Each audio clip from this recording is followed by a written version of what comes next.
Hi, Hello there.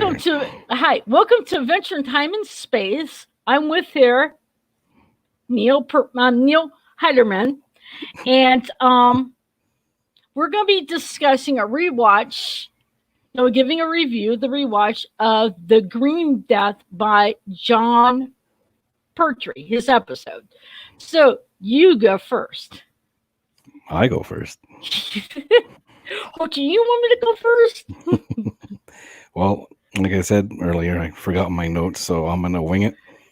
I actually enjoyed this episode. It's been a few years since I watched it, and I enjoyed the creepiness of the story, the maggots, and which were rather quite disgusting, Yeah. and I enjoyed everyone keeps using this message or this episode as a political. They keep saying, well, what about the Green Death? It was so political. Well, yeah, because it had to deal with the time that it was broadcast. And I thought it was very well done. The story was first, and then the political message afterwards. And, it's a fantastic story. Yeah, I can see a little bit of a political message, and it kind of ties in with what we're dealing with today, with climate change, and a lot of the stuff that we've put into the earth. But on the note of that, it was a good episode. I did love it. Uh, the maggots in the green ooze was a little bit scary. The part that I find interesting is where they get a boat and Joe and the doctor are, and he says, "Just close your eyes. Just close your eyes. It's how we're going to get out of the tunnel." And having their eyes closed, trying to push this boat through with their eyes closed, I thought was very interesting. And the the the thing the thing I found also, the head guy was hypnotized, or not hypnotized, probably, I don't know, by this big computer The that was in boss. charge of, yes, the boss. It, I kind of wonder how this computer came such a powerful, thing. That's the one thing you never saw in there. Yeah, never really discussed that, did it? No, it never would explain how it got to be so power hungry. And you think computers can't, have no concept of power control stuff. So that was never explained in this issue. But back then, in the era, computers were not as popular as they are now. So another one I found out is another one thing I'm going to say this is about Joe Grant. She ends up going to this professor. Um, I don't know if we could call him a uh, nut, but basically he wasn't much nut. He was like concerned with all that stuff. But back then, in the era that was on, I mean, it was, I think, was it the 70s? Yep. 70, Yep. Yeah, it was. somewhere in the 70s. So Hmm. they were just coming out, they just came out of that hippies, the hippie era, basically. So, but still, that had that little bit of that feel to it. Um, the more concerned about the earth and stuff like that. And she's sitting in the back where he's doing with these mushrooms and stuff like, and she knocks things over, being like very clumsy. And another thing that's interesting, um, at the end when he was trying to find a cure, she knocks stuff over, and he puts her, let I don't know, and he said, "Well, why don't you go just make some coffee?" And she walks over to the table where there was paper and a pen and writes down, saying that she's going to get a maggot for him. And then when he reads it, it's like he goes running after her. So it shows that he's concerned. And I know at the end we're all sad, and I know Neil, you said this really gets at you. The one thing I noticed is Joe gets engaged, accepts the guy, this professor's proposal, not knowing this guy, not just meeting, just getting to know this guy on a short basis. It hadn't all been that long, and Mm-mm. wanted to run off with them and get married to the Amazon and stuff like that. And the one thing I liked how he said to the doctor, he says, "I'll look after her. I'll take care of her." And we see the doctor take the glass of wine, drink it, and then walks away and get in his car, Bessie, and you see him leaving. And I think he was a little hurt as well, you know, kind of sad. And I don't think the doctor, even if you look at New Who, um, the doctor does not like goodbyes. I mean, you even see it in Classic Who too. They do not like to say goodbye. Thoughts on that one? No, they don't like to say goodbye. I I know we talked about this on Messenger, where Joe really didn't know Professor Jones that long. And then I got thinking while I was doing my notes that, I left at work, that he, when Joe first met the doctor, she was this, clumsy and bumbling, and she kept knocking stuff over. And now, when she goes to see Professor Jones, and she does the exact same mirror thing with him. And she even tells the doctor that she reminds him of a younger you. And I think, with Joe was, she was in love with the doctor, not like in love, but Yeah. she was, she cared for him. It was that kind of love. Mhm. And then when she meets Professor Jones, it was a quick and fast infatuation, which turned to love. And she ended up marrying him. And I think that has to do a lot with her feelings towards the doctor. Yeah. I mean, you could see that she cared deeply about the doctor, but then when she met Professor Jones, she met Professor Jones, um, she had like there was a little because he had they both believed in the same causes, so that's what kind of I think what kind of clicked with both of them. And I think over a period of time, she started caring about him more because of what they have in common. Now, here's the thing. I watched a Sarah Jane adventure where Matt Smith meets Sarah Jane, but before they meet, Joe is with Sarah Jane and stuff, and then that doctor shows up, and Joe says, "You abandoned me. You just left me. And he told her, "I was there. I watched you with your children and your grandchildren."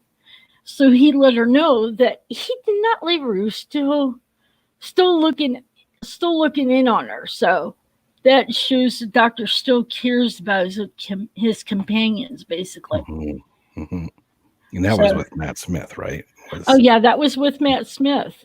I thought that was a really good episode with what he said to Joe, you know, and it kind of really shows you that no matter how many times he's regenerated, he still keeps in touch with those companions. So that's the one thing about the doctor. He never forgets, no matter how many times he regenerates. hmm yeah, and he I mean, again, when I watched that last scene where he was saying goodbye to Joe, I had man tears. And then, when he drives off in Bessie and that does that fade out with the credits, it was like get you right in the feels.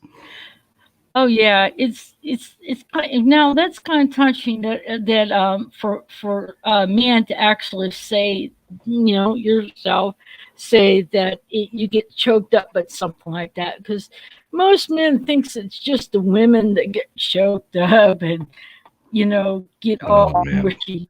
I cry at commercials for heaven's sake. If you get Oh a sad commercial, I got tears.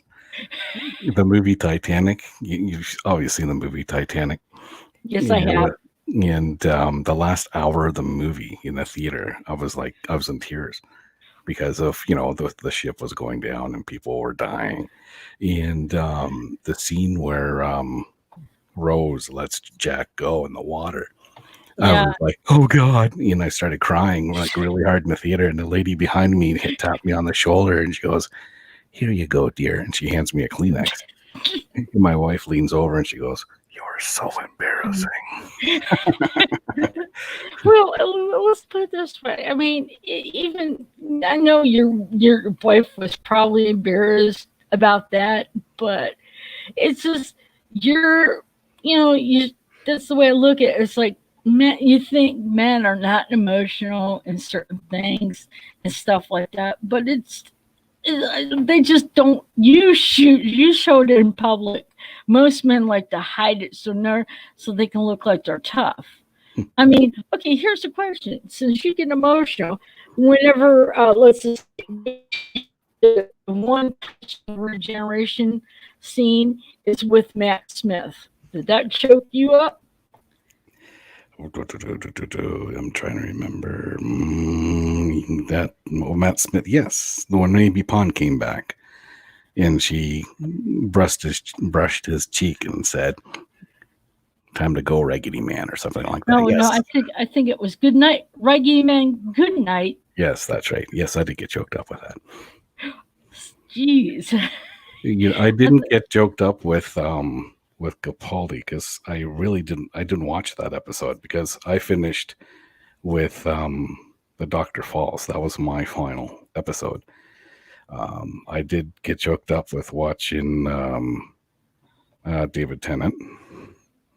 I got choked up with. I didn't get choked up with Christopher Eccleston when his regeneration. My daughter did. I mean, she was beside herself until he regenerated, and then she saw David Tennant. And she's like, "Oh, well, that's okay. Forget Christopher Eccleston. I got David Tennant now."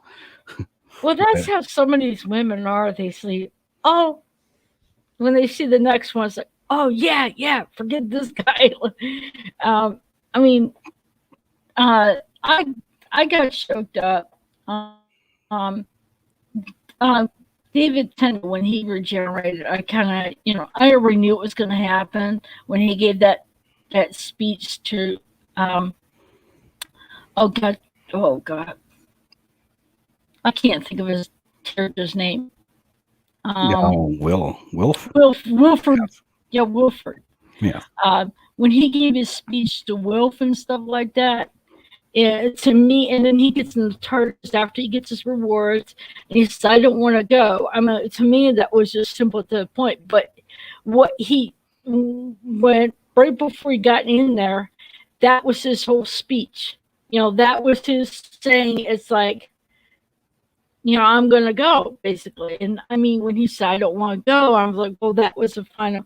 But with Matt Smith and that long speech, oh my God, that was a tearjerker. That really was.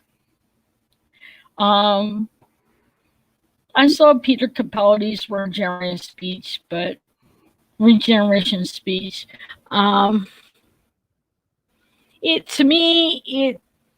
The way he said certain things kind of didn't really make very much sense. But that's because I really, to me, Peter Capaldi was okay. I wasn't really into him like he was with Matt Smith. Another tearjerker is when Rose got stuck in that parallel world right afterwards, and you could see the doctor put the hand up against the wall, and you could see he looked like he wanted to cry. And they turned around, and the camera was with her with the hand out there crying into.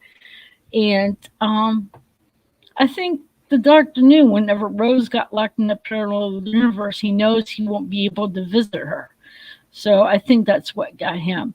And I know a lot of people say that there should be no romance with the doctor. Yeah, no hanky, but I think there should be. I know there's going to be a lot of people shooting for this. I think there should be some kind of romance, but not the mushy romance, right? Well, there's a different kind of love that you can have, right? You can love your friends and your companions, but as long as you don't want to, like shag them in the TARDIS or anything like that. I mean, that's we don't need that in the TARDIS. No, we don't. We really don't need that in the TARDIS. I remember Day of the Doctor when he's like saying, you know, today to 11 Doctor sent to the 10th Doctor about in the TARDIS. And the battering between the two on that one was kind of interesting. But yeah, I mean, there can be a certain kind of love, and it should be a different kind of romance. And I can see some of the companions falling for the Doctor because of the type of person he is. He like uses his head instead of his fist or guns. You know, Mm-hmm. he's not into violence. Yeah. When you look at Sarah Jane Smith's goodbye, you know, her and the Doctor, they loved each other, and it was words left unsaid with her goodbye, which made it even more powerful. Yeah, it's true. And with his goodbye, he's like a tear, Sarah Jane. So they could show you that she did not want him to go, and then sad to see that he was, you know. Yeah, But that's another regeneration I cried at. oh, I'm not gonna lie. Yeah, that one broke my heart. What about Tom Baker? Oh my God. When Tom, like back in 81, when I first started watching Doctor Who, I didn't have any spoilers, so I had no idea. I mean, I did a podcast earlier with how I got into Doctor Who, and I had a friend named Booger, and he was the one who told me that his regeneration was coming up, but he was a bit of a jerk and didn't tell me when. So, when Logopolis was on, and at the end, when he was fighting the Master on the tower, I jumped off my couch and I'm like, no, this can't be happening. This can't be the end. And then, sure enough, he falls. I was 11. So I've got like tears at that time streaming down my face.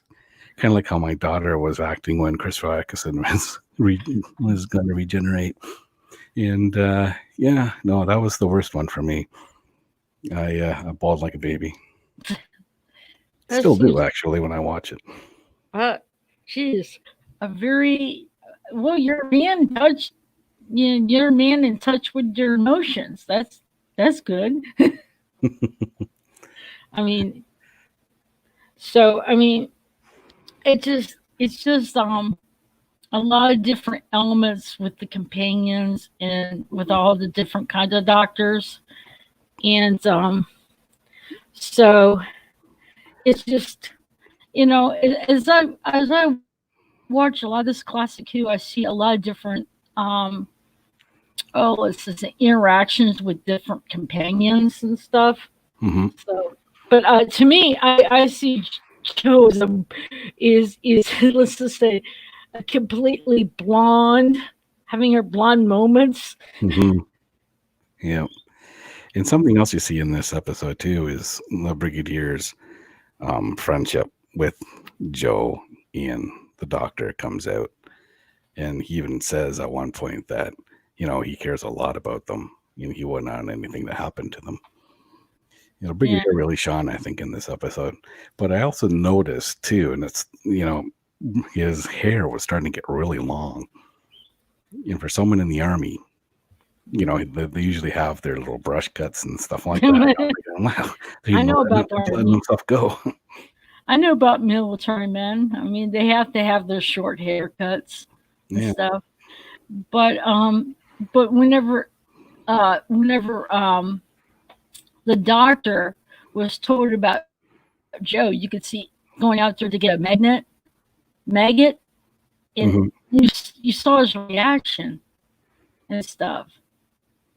And when he was trying to find the cure for the Professor Jones, and the guy says, was it serendipity?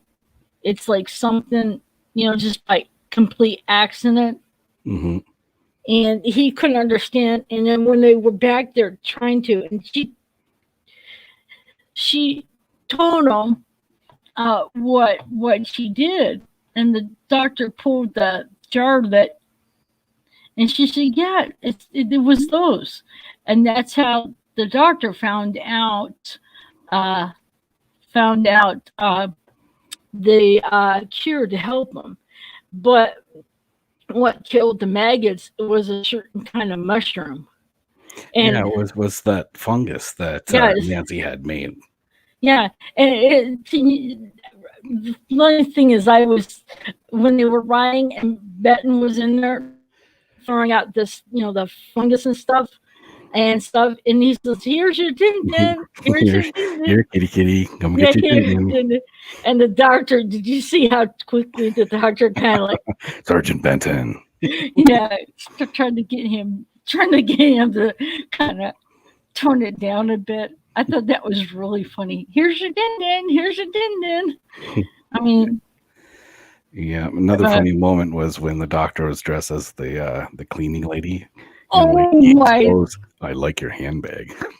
oh my God, that was now that's one thing. I mean, that's one I've seen with Jon Pertwee. I think he's done every episode. I think with his, you know, comedy type voice, and he's about the only person who could pull off something like that. I cannot see Patrick Troughton acting like that. Now I can see Tom Baker doing that. I mean, I can, but not really. It fit more with John. Yeah, well, You know, yeah, I can't see anyone else pulling that off. no. Can you see William Hartnell dressed like that, or Patrick Troughton doing something like that? No. Well, when William Hartnell did have his moments where he was a little threw a little comedy in, like when he was in the Dalek on the Space Museum. Yeah. He enjoyed himself sitting in that Dalek and a big Yeah, smile. oh yeah, and making that funny face. Yeah. Yeah, it's like all doctors have their little funny moments. Yeah, they have their quirks. Yeah, they have their quirks, but no one could follow. I mean, after Tom Baker, no any doctor after him, it was kind of hard because the Fab Four. Mm-hmm. Yeah. I mean, because Tom, I mean, like I said, Peter Davison, he was okay. Can't get into Colin Baker. I watched the one episode, The Mark of the Ronnie, and it was like really hard sitting down watching that one. But I think I could get into Sylvester McCoy. I want to try to get to. I want to try to watch all the Colin Baker's episodes, and then Sylvester's to say I watched all of the classic too, and that's on BritBox, by the way, is where I watch mine. Yeah, that's what you're saying. That's good. Yeah, it's like that. I can't. If I want to see New Who, just go to the library. They have all the DVDs in the library of New Who, but classic, it's like hunt and peck because they only got what episodes that you can get on DVD. Because a lot of the episodes are basically like Lost and stuff. But when I was watching BritBox before I canceled the first time, they did not have the 5 doctors. And then when I renewed it, they had the 5 doctors. I'm like, cool. That's one long episode, the 5 doctors. It's just one brief thing. It's not broken up like this episode or other episodes. Yeah, it was a good 90 minutes. Yeah, it was about the only one of Peter Davison's I liked. No. Yeah, well, like we were saying on Blue Bond's channel, not everybody likes the same doctors. Mm-hmm. Not everybody's got, like the same companions. I want to ask you, which companions from Classic Who you like, and which ones you like from New The companions? Yeah, Classic companions. Who? Well, Sarah Jane's my favorite. I fell in love with her the minute I saw her in The Time Monster. Shame on you. And I like Jamie. He's my next favorite. And Katrina, is it not Katrina? Victoria. It's a shame we didn't get to see much of Victoria because I really enjoyed what I saw of her. And well, I pretty much like them all except for Mel. Mel, that's a whole other story. I didn't like Mel. Everybody in Classic Who does not like got Nice, not Nice. Oh, who's that one? Tegan. Yeah, Not Tegan was all right. She had her moments. Yeah, there's a lot of people that won't like her, and there's some people that don't like the actress who played Susan. Basically. But like I was saying, not everybody's gonna like the same companions. Yeah. Victoria was with Patrick Troughton, right? Yes, her parents were killed by the Daleks, and he took her in the power of the Daleks. Yeah, it was a good episode. From what I saw. Okay, New Who.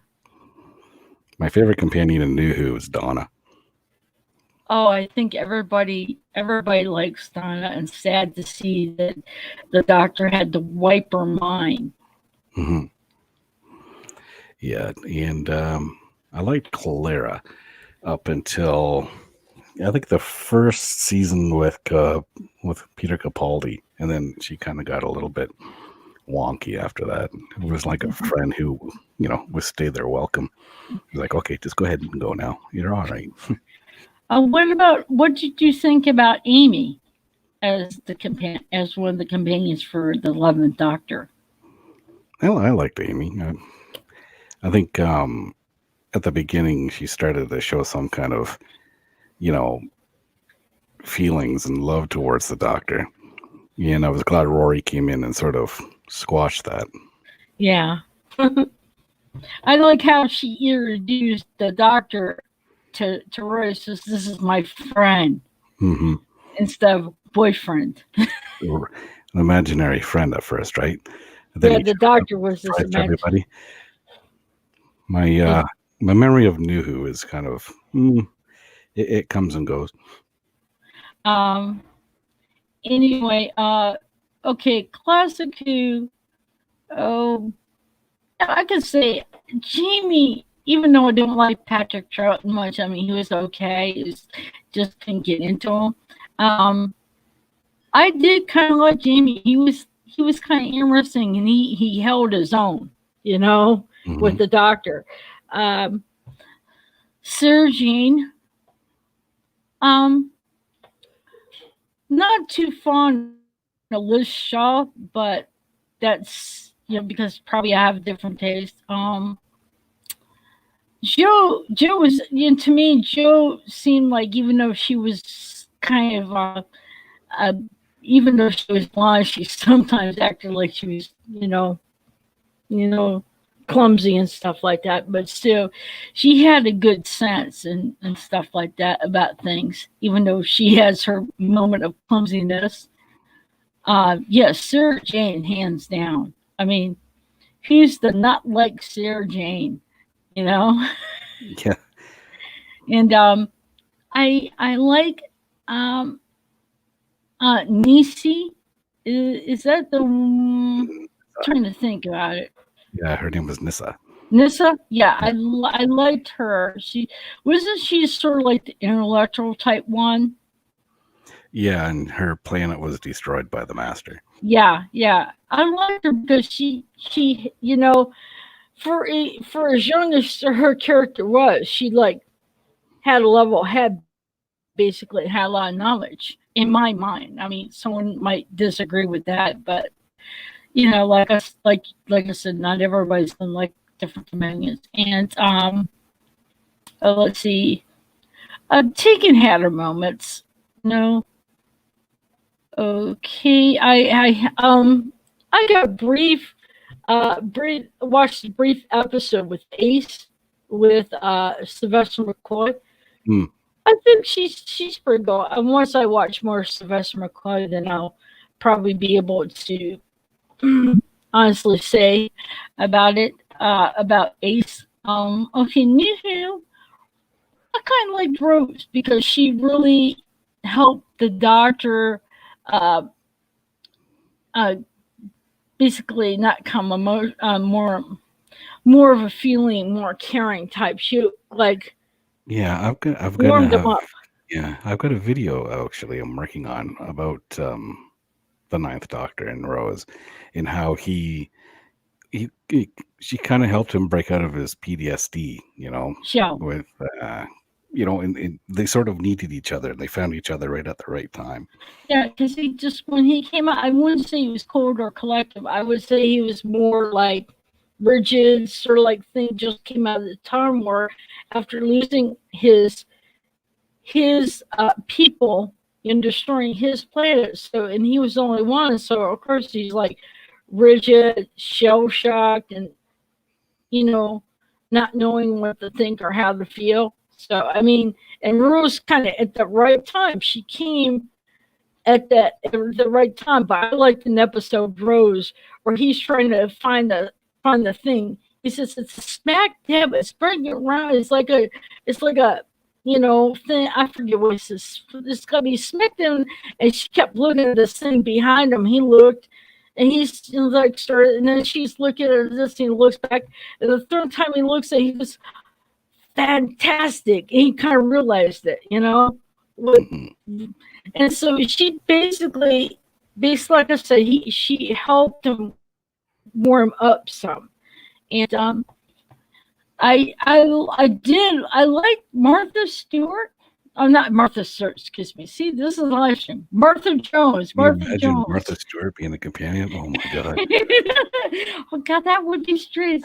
See what happened? I'm saying it's live. I wanted to say Martha Stewart, Martha Jones. Yeah, see, Martha, I really didn't. I think what ruined it for me with Martha was the whole love thing. It was like she kept panning, or whatever the word is, after the doctor, and I was like, oh, Pining, pining. Yeah, pining. that's it. I was Yeah, like, well, forget it. but I, but really, yeah, I kind of, but the time where they were back on Earth with the Master there, and he had these keys for the TARDIS. He did so you put them around, and you can't really see the person. And he was just, it's kind of like you, and that's when Captain Jack was with him and everything, and you could see him says, and you too, because what he just said. The doctor to Martha before he put the necklace on to make him so she can't see him, and as the Captain Jack says, and you too. So I think he kind of had a thing for the doctor. Oh, scared to think of that one. Oh, Captain Jack. Yes, Captain Yeah, Jack. yeah. I think he has a thing for everybody, though. That's true. That's true. I used to hide to everybody, and when he was saying hi to someone, and the doctor says, "Jack, not now."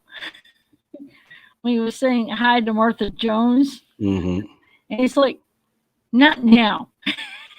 He's like, "I'm always saying hi when we know what it means when you say hi."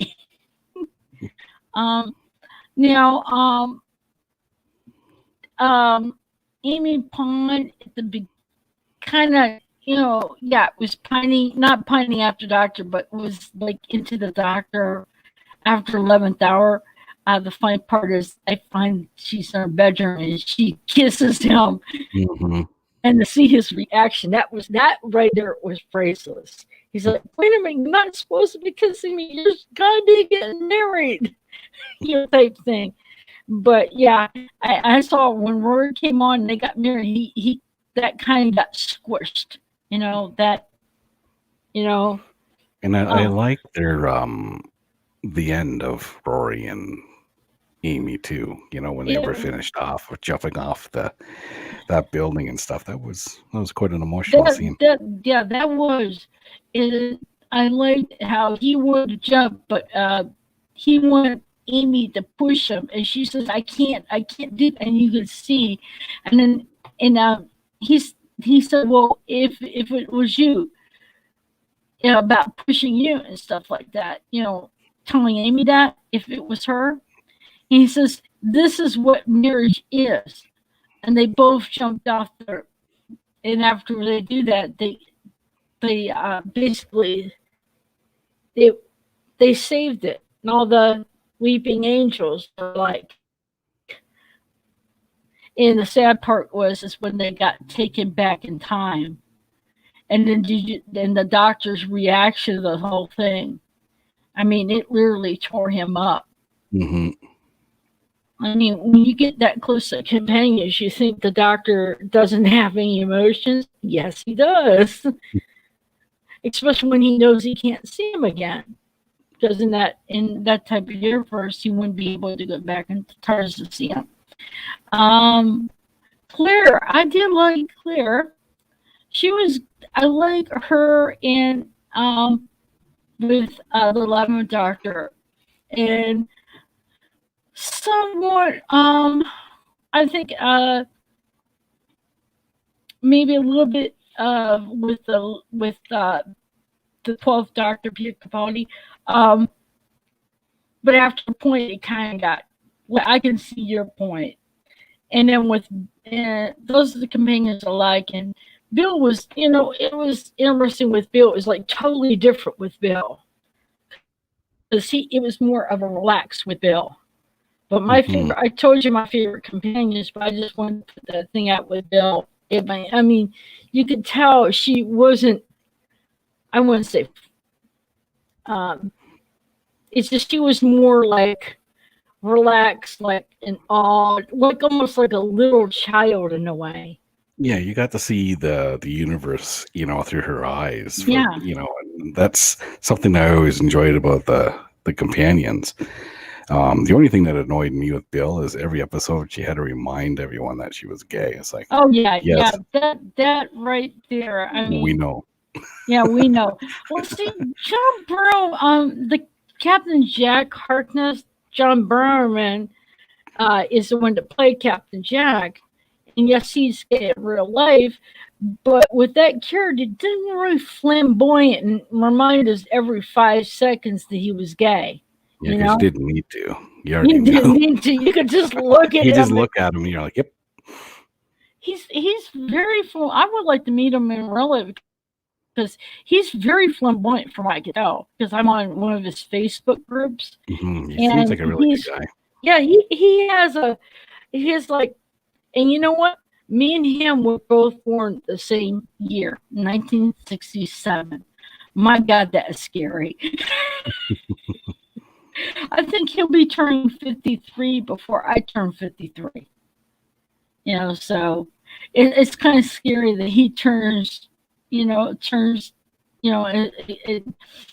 just say, is one age ahead of me before I catch up with him. I mean, we're in the, we were born in 67, so in between that time. So it's like when I found out he was born that year, I was like, oh crap. It's like shocker. But also I'm gonna tell you something. It's just interesting that you find some actors that are born the year that you were born. So that's the interesting part. The one doctor in classic, sorry. This is what happens when you do live stream and your mind bounces. Mm-hmm. That was a little fun of it, though. Oh yeah, it sure does. Anyway, oh shoot. Oh, okay. Looking at all the doctors in New Who, the 9th Doctor and the 10th Doctor and the 12th Doctor all grew up watching Doctor Who and were fans of the show, the classic era, where Matt Smith wasn't. He was like 26 when he got the role, but he studied it. And when he studied it and then played the Doctor, he nailed it. Now, with this Doctor we have now, who I'm going to say is not the Doctor, but it seems like she did not study anything about the character or watch any of the episodes to know what the doctor is like. So it basically she's a mistake, the thing, and it's a trying to push all this PC crap at us, you know, Mm-hmm. in a rip canon, and saying that there's more doctors before heart now. Now wait a gosh darn minute. It's just Chimble tearing up canon, and then all the stories that he wrote is I mean, like I said, I try to watch Spy. I watch Spyfall, and it's like watching. It's kind of like watching paint dry or grass grow. And then I watched Fugitive the Jadoon because I wanted to see because of Captain Jack, and just because of of that character. And I'm gonna tell you, I watched it and I'm like, oh my god, you know. And then I watched Praxis. I'm not even know I'm saying it right. With those birds and the plastic. Mm-hmm. It's just all these stories just they're not exciting enough. We need someone who can bring back some excitement and like I say, sitting on the edge of our seats, you know, saying, okay, what next? What next? What next? Hanging over the edge. I hope that makes sense, right? Does that make sense to you? Yeah, there's no escapism at all. It's just, with all the preaching and stuff, it's like people want to be able to get away from the world and enjoy some good entertainment and not be slapped in the face with it. And that's what they're getting right now with current Doctor Who. Yeah, it's kind of like they're throwing political agendas in each episode. That there has to be something like in that plastic apraxis, I think it is, in where Judy says it's all this plastic that we have thrown away, the water bottles and all that stuff. I said we do not need to be. That does not have to be in an episode of Doctor Who. We don't have to be used the Doctor as a Doctor Who episode to let us know. It's like it's not an educational program. Well, history Magic school bus. education. What'd you say? Magic school bus. Yeah, I'm not just school bus. Yeah, but what I'm saying is, I mean, yes, it should have some history in it and some a little bit of education because of history, but it should be more entertaining than all history, basically. One thing that I've always enjoyed about Doctor Who, and one thing that I always thought BBC did really well, is the historic episodes. They excelled at that, and I found, the one episode that I watched half of. What's that one that they went back with the girl woman that was Rosa? That's it. Yeah. And I watched some of that, and it was like boring as hell. Well, Then I tried watching this episode this season. I went and I did the Mary Shelley one because I was interested in seeing what they were going to do with Mary Shelley, and I was bored out of my mind with that one too. But especially classic Who, they excelled at the historical piece, like you talked about earlier, Mark of the Rani. I thought that was very well done with the historic part. yeah, it was. I won't say anything. I won't say it was not. It did. It got the period of the timepiece where they were at. Mm. And the funny part is when I watched that episode and she's sitting out there at the bathhouse, this woman, and I knew exactly that it was Rene. It was her, the Mark of the Rene. It was Rene. Mm-hmm. Yep. I knew before I even heard her voice. I knew who it was. I knew it was that. But they could have explored that story a little bit more too, instead of just having two parts. It could have been a little bit more in depth. Yeah. See, for me in Canada, when that first aired, it was actually 4 parts for me. I didn't know it was 2 45-minute episodes until it was released on DVD. And I was watching it and thinking, hey, wait a minute. I thought it was the ending of part 1 was right here. And then I kept watching, and then I'm like, wait a minute. This was the end of part 2. And it just kept on going. And then I realized that they were actually 45-minute episodes.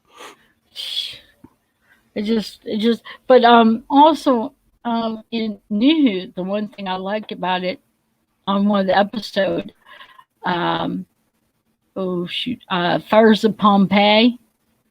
That right there, they go back in time. They go back to the Pompeii, and you realize it's Volcano Day. And that was the first one, but that had Peter Capaldi in it, right? No, that was the first. That one had. That was Peter Capaldi was in the episode. Mm-hmm. That was before he became a doctor. That was with David Tennant, Donna Noble, the 10th Doctor, and Donna Noble, and apparently at the end she saves. He couldn't save them all, and he says he can't do that because it's you can't mess point in time, right? You can't mess with a fixed point in time. And then she says, just save someone. And he saved that family. The guy he was the father, Peter Capaldi, and he saved that family. And that was the only one he saved. But the one thing he told to the the doctor said to that guy that was played by Peter Capaldi is that Pompeii is going to be remembered and never forgotten. Mm-hmm. And that is the truth. If you look at history, no one, you learn in history about Pompeii. So that's the one thing I like about Doctor Who. There's some shows they'll do that have historical, have they're historical, but yet throw a hint of alien stuff in it. But I think that that's kind of neat. But even if you look back in the classic series with William Hartnell, and he has a good talk with Barbara about, forget about, oh God. Where they thought she was a goddess. The Aztecs. Yeah, the Aztecs, and the doctor reminded her that she cannot change history. So we've noticed the doctor always letting his companions know that you can't change history. You can't change a fixed point in time. Mm-hmm. And that's so true. But we need a good person to play good actor to play the doctor, and better showrunner. We need to do something to let our voices know. And better writers too. Yeah, that's true. Better writers to know about science fiction. And we do not want Chris Chibnall. We want him out. I mean, I'm gonna speak up about that too, because it's like, if we could get everybody who is in this fandom to voice their concern, maybe we might be able to get Chris Chibnall removed from Doctor Who along with Jodie Whittaker, and hopefully get someone in that knows how to run a sci-fi show, who knows good writers to write science fiction, and find a better actor to play the Doctor. The Doctor should always be a male actor.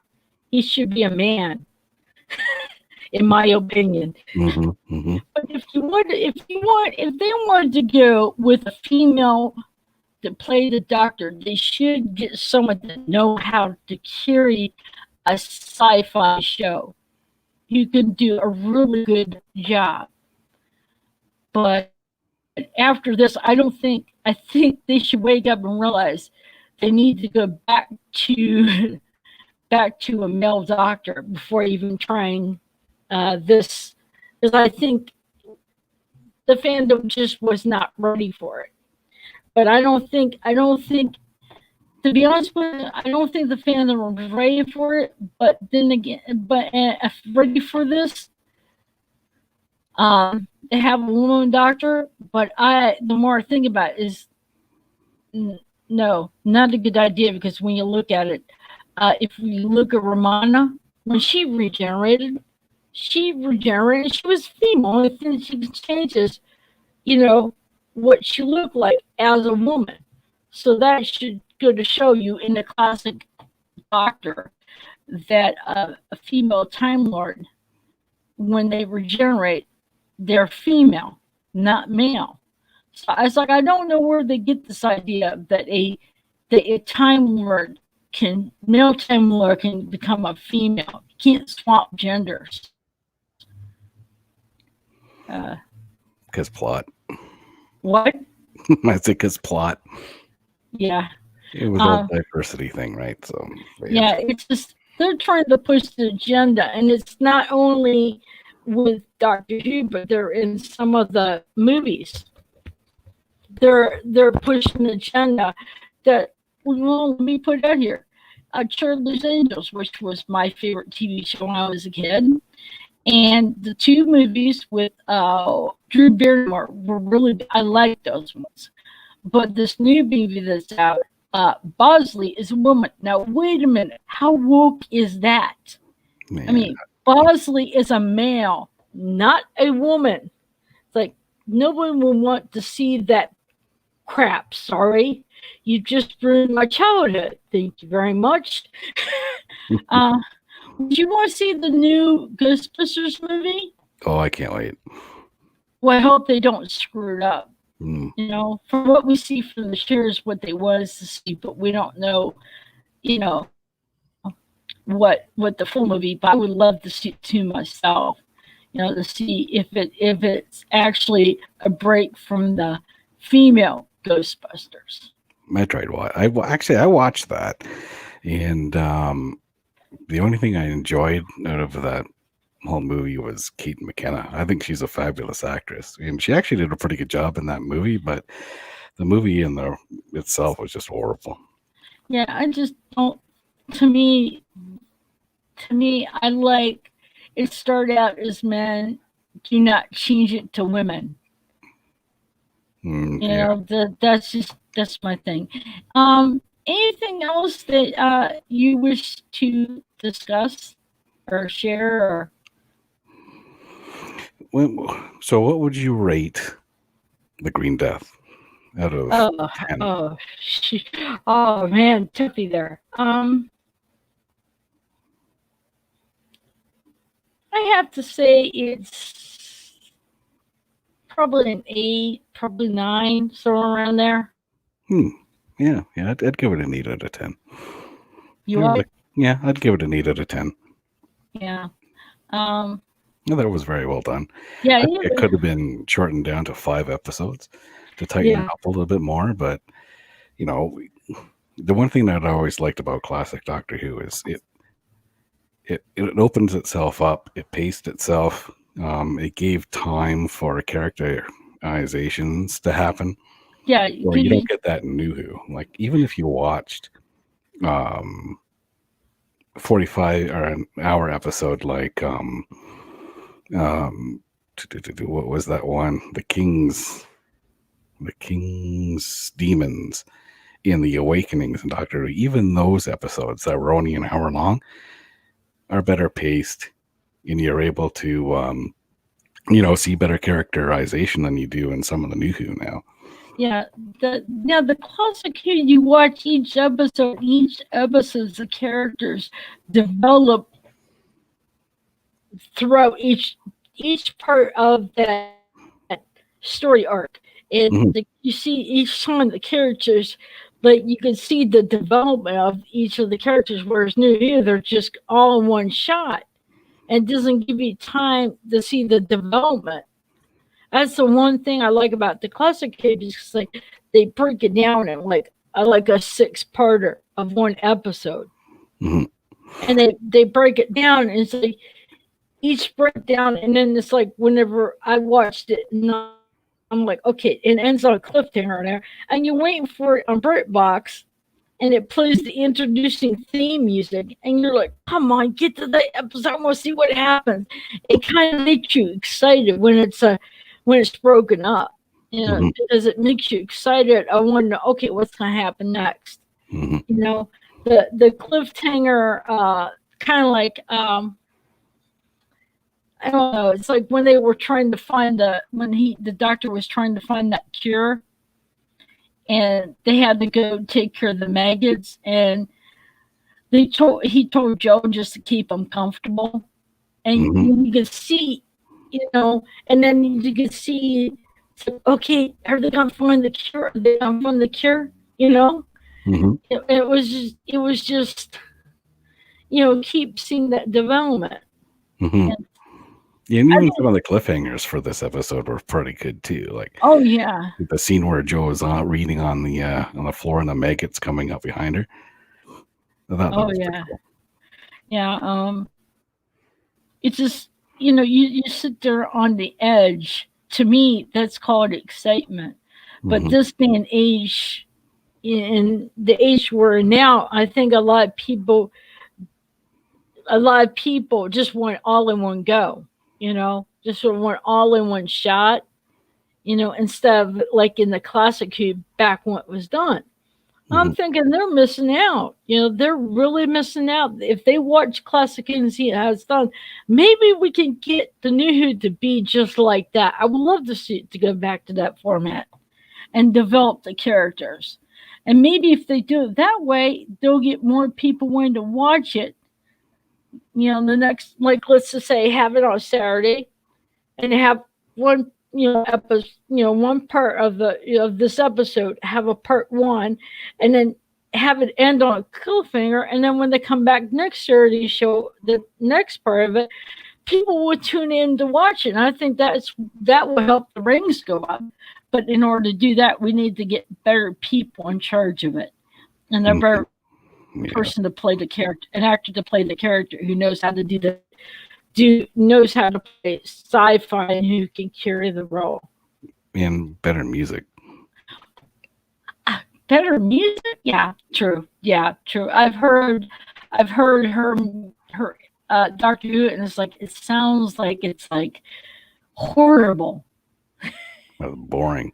Yes, it And doesn't. some of the earlier episodes, like even the Green Death, when you're listening to the incidental music, there was a sense of mystery, you know, in that episode. Oh yeah, Where now it's like, I mean, I don't even remember hearing any music when I watched that Mary Shelley episode.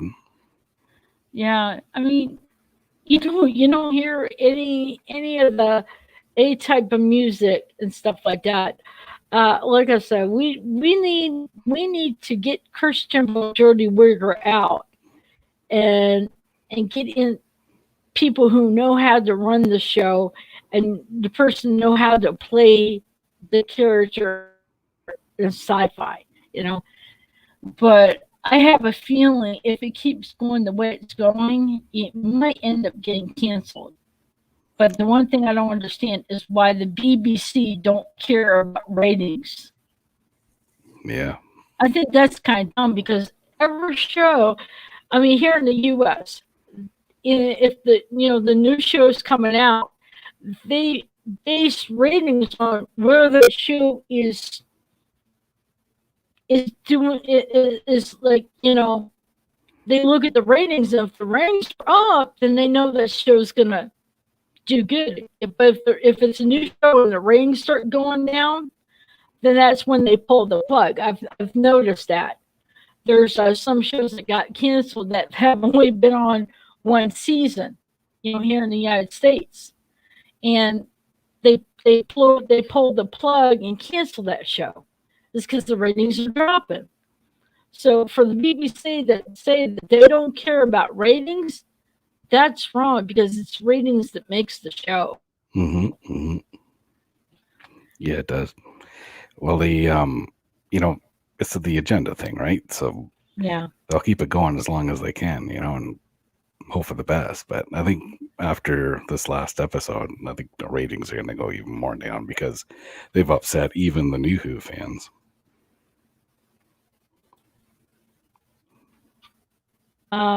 Yeah, that's definitely true. They did. They have. They definitely have they have cut a lot of they have cut a lot of the old fans off.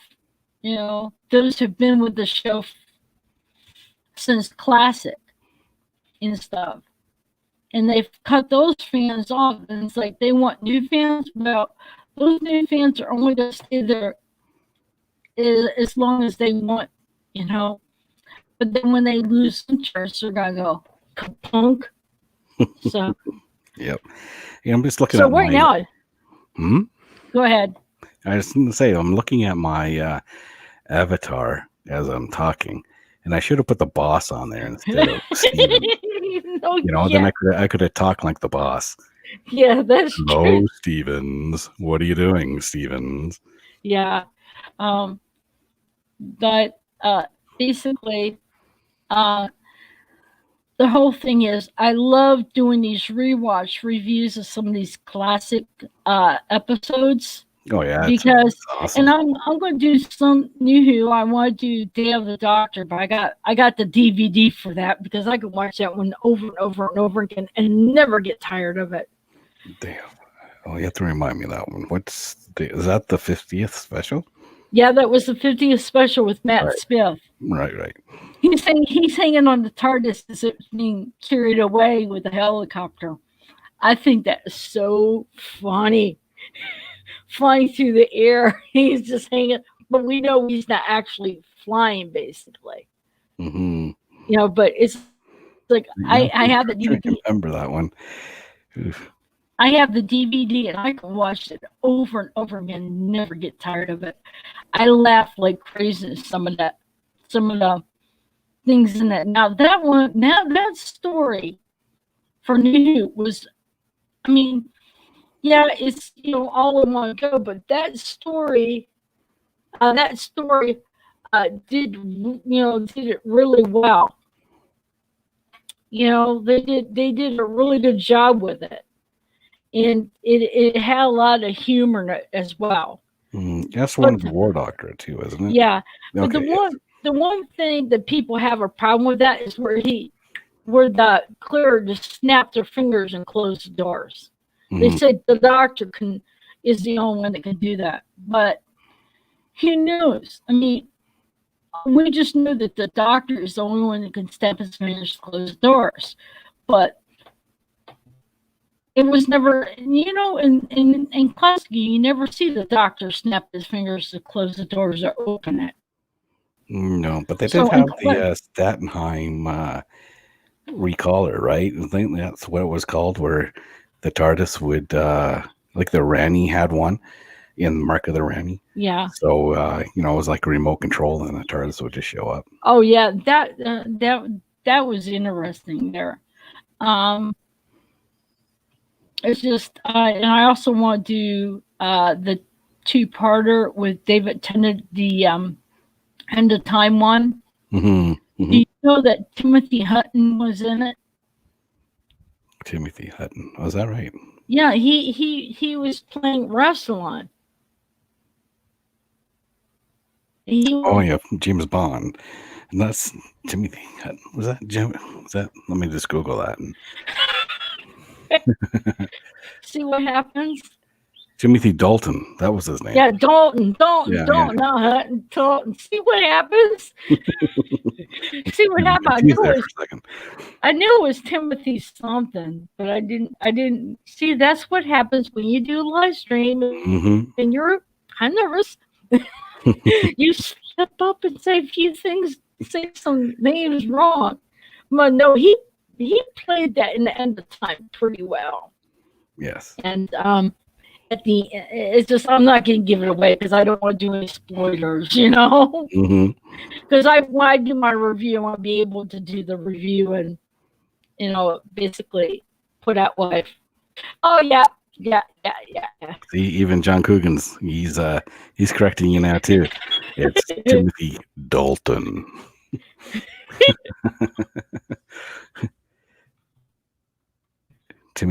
Martin. What was he? He's an actor too, right? Yeah, he's an actor too. He's a little younger though. Yeah, that's true. He corrected me. You corrected me. See, that's what happens when you're also nervous as well, Mm-hmm. and you try to, in your mind kind of thinking. I was like, let's just say my mind runs a lot faster than my mouth. Let's put it this way. It's like, but are you gonna do rewatch reviews for your podcast stream, or however you want to call it? I am currently doing a Revelation of the Daleks, and I've just started doing one right up for Time Monster, and I have one ready to go for Survival as well. Yeah, Survival. Is that what you're talking? That's with Sylvester McCoy and Ace, right? Yep, that was the final one before the series was pulled. Oh, by the way, you should watch Blue Bonnet when we did the review on Survival. Yeah, I was supposed to be on that one. And I had to work. Yeah, I was disappointed that I missed that one. Well, hey, things happen. We cannot control anything. I kind of like if you ever want to do a rewatch review of episode classic for my live stream, or if you want me to come on to yours, we could do on yours as well. Yeah, we'll have to do this again. Yeah, that's true. I mean, I'm trying to do some live streams and stuff. It's kind of because I'm sometimes recording things. It can tend to get a little bit boring. Well, it's easier when you have more than one person talking to you, right? Oh yeah, like I've been on live stream and I'm talking to myself, and it's like, all right, well, I got crickets chirping in the background. I'm a one-man talking show. Yeah, it's kind of hard doing a live stream just with yourself. It's like as it's the person talking. I like that. I mean, and I find it kind of interesting to do your review with someone else on one of the Doctor Who stories, because then it's just I have another person's viewpoint or how they see it and stuff, because it makes it, this is a different view, because I may, there's some things that someone else would see, and there's some things that I see that they don't see. It just kind of balances it out. Mm-hmm. So, well, John Coogan actually was my first and only person I've had on my live streams. Hey, well, don't say you're only one. I mean, so far, anyways. But yeah, we talked Survival. Yeah, well, maybe I can join you and you can have me on yours.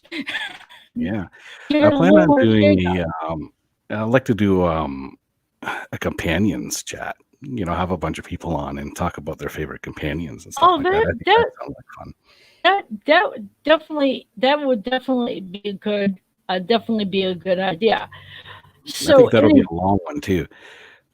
So I'd have to do it on a night where my wife is working on midnights, and I can go a little longer. You don't want to be interrupted? Yeah. Oh. Yeah, he ranted like another. No, he didn't. That's funny. He's probably gonna get after me for posting that one. But anyway, it's a pleasure having you on the stream. Yeah, it was a lot of fun.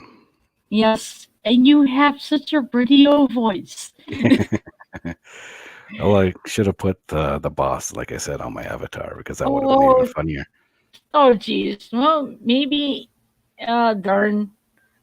Next time we'll do a part 2. How's that? We'll do part. Yeah, we could do a part 2. Then I'll put boss on there, and I'll be like talking like the boss. Yeah. Like, hello, Stevens. Oh, and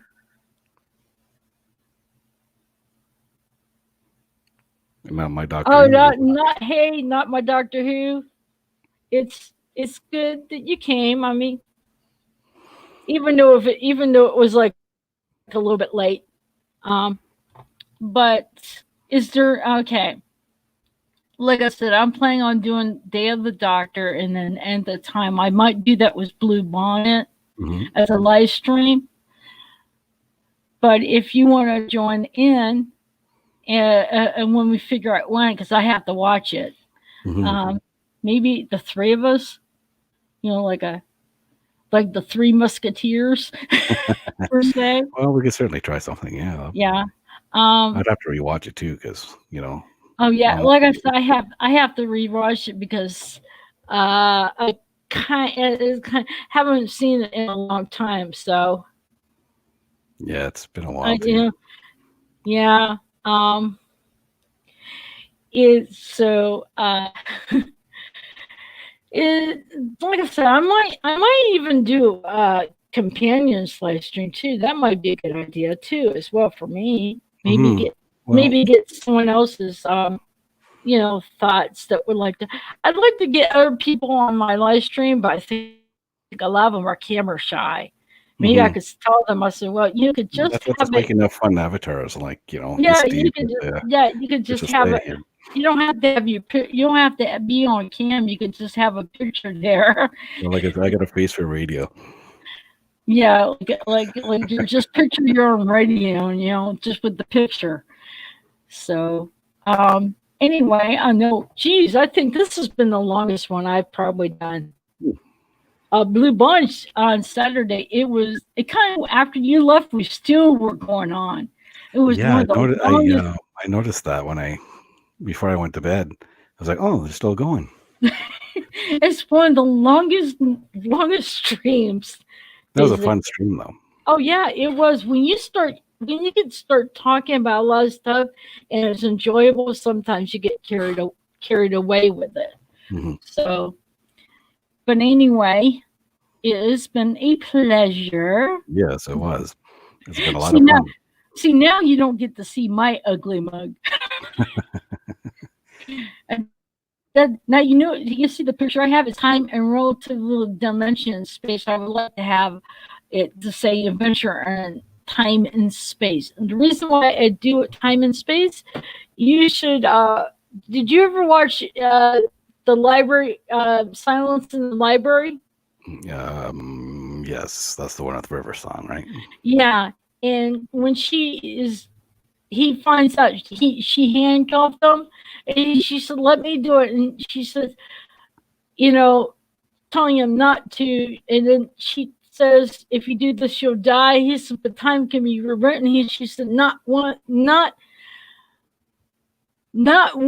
bit of the, not one bit, basically." And then she says, "You have all that to come. You have all time and space." She didn't say space and time. She said time and space. So, and even with Christopher Eccleston, Captain Jack, the Ninth Doctor, and Rose were in the dock. It was Rose and it's like Petra filled up, and they said time and how they clap, like the high five, and that's when Mickey was like, "You guys are just mad." So, but basically, I would like to have a picture that has the adventure in time and space, but figuring out how to do that. I don't think I'm an artist per se, as far as drawing wise. So I'm gonna end this because we've been writing on about a lot of things here, especially a lot about the doctors and the companions on top of this episode and stuff. So I just want to thank you for joining me. Yes. I hope we could do this another time. Hopefully when your wife's from midnight, so we could not have to worry about stuff. Yeah, that's right. Yeah, we don't want her to to walk in and see something happen go out on the air. Yeah, that's right. Yeah. So anyway, thank you, Mhm. and I just want to give a. Do you want to give a shout out for your stream type thing? Well, I'm on Twitter. I'm Classic Who Years on Twitter. And I am Mr. Hyde's podcast on YouTube. Okay. I just want to give a shout out to Not My Doctor Who Hmm. with Neil Perkins. He does a live stream every Friday night at 8 p.m. UK time. And for those who are not in UK, if you're in Eastern, it's 3 p.m. And you can go back from there. I'll have to. I haven't. I don't think I've ever sat in one of those live streams to listen to. I'll have to give them a Well, shot. you should join in. It's pretty cool. And like I have this down here, it's just like, please like if you like this video, Give it subscribe. a thumbs up. Yeah, give it a thumbs up. If you don't like it, don't really matter with me. If you like or don't like, doesn't really matter. Don't forget to subscribe, and then hit that bell to get Ding dong. notified, so you can get notified by any videos I post. So I am going to say later, y'all. Bye. See you later.